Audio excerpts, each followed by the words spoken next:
राजस्थान के रण में शहीदों पर सियासत पहले से हो रही थी। इसी बीच राजस्थान कांग्रेस के प्रभारी सुखजिंदर सिंह रंधावा ने पुलवामा हमले पर विवादित बयान दे दिया।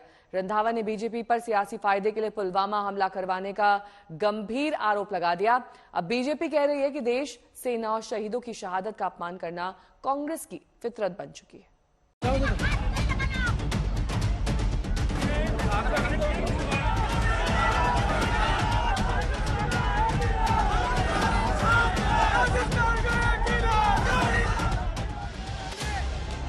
राजस्थान में शहीदों की चिताओं पर सियासत का मेला लगा हुआ है। बीजेपी और कांग्रेस एक दूसरे पर शहीदों के अपमान और सियासत का आरोप लगा रहे हैं। शहीदों की विधवाओं पर मचे सियासी घमासान के बीच कांग्रेस ने एक बार फिर पुलवामा हमले पर सवाल उठा दिया।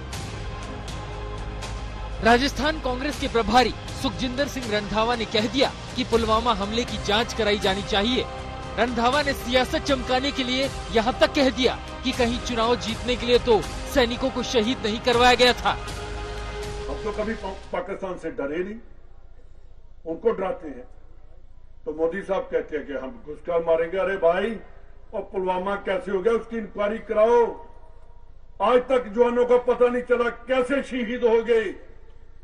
कहीं इलेक्शन लड़ने के लिए तो नहीं ऐसा कर दिया।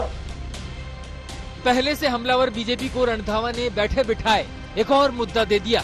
बीजेपी बोली, शहीदों, सेना और देश का अपमान कांग्रेस की पुरानी फितरत रही है। पुलवामा शहीदों को जब अंत्येष्टि दी जा रही थी, हो रही थी, उस समय उनसे ऐसे माहौल के अंदर गलत सहानुभूति दी गई, गलत वादे करे गए, झूठ बोला गया उनके मंत्रियों द्वारा, और वो वीडियो पर है। और जिस समय चुनाव बिल्कुल सर पे था, इसका मतलब स्पष्ट है कि चुनाव के लिए आप कुछ भी वादे करने को तैयार हैं, तो आज फिर कानून क्यों दिखा रहे हैं? कांग्रेस बीजेपी के आरोपों पर बिफर गई। कांग्रेस नेता कह रहे हैं कि बीजेपी झूठ का पुल बनाने में माहिर है और गहलोत सरकार में शहीदों के परिवारों को हमेशा उचित सम्मान मिला है। उधर केंद्रीय मंत्री अर्जुन राम मेघवाल ने कहा है कि सीएम अशोक गहलोत ने ही शहीदों के परिजनों से पहले झूठे वादे किए। सीएम उनके घर जाकर के कहा कि हम आपके देवर को नौकरी दे देंगे। ये किसने कहा सबसे पहले? फिर उन्हीं राजस्थान सरकार, जो कांग्रेस की सरकार, उनके एक मंत्री जाते हैं और मंत्री कहते हैं हम नौकरी दे देंगे।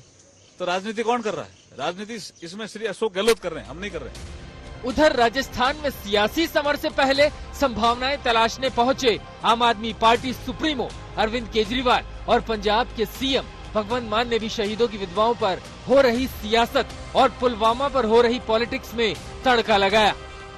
इन दोनों पार्टियों का तो देख रहे हो, लड़ाई मची पड़ी है। बीजेपी में अलग लड़ाई मची पड़ी है, कांग्रेस में अलग लड़ाई मची पड़ी है। किस चीज की लड़ाई है? सत्ता की लड़ाई है। आपके लिए थोड़ी लड़ रहे हैं ये। वहीं बीजेपी भी शहीदों की विधवाओं से बदसलूकी मामले को भुनाने में कोई कोर कसर नहीं छोड़ना चाहती है।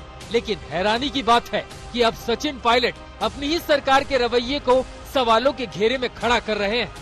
बात अगर एक नौकरी की है या दो नौकरी के, बहुत बड़ा मसला नहीं है। इसमें नियम संशोधन पहले भी हुए, आगे भी हो सकते हैं। लेकिन इसमें राजनीति करना और इसमें इस प्रकार से जो माहौल बनाने की कोशिश की जा रही है, उसको मैं गलत मानता हूँ। पायलट और गहलोत के बीच खिंची तलवारों पर बीजेपी मंद मंद मुस्कुरा रही है। अब पूरे मामले को बीजेपी पूरे सूबे में गहलोत सरकार के खिलाफ हथियार बनाने की तैयारी कर रही है।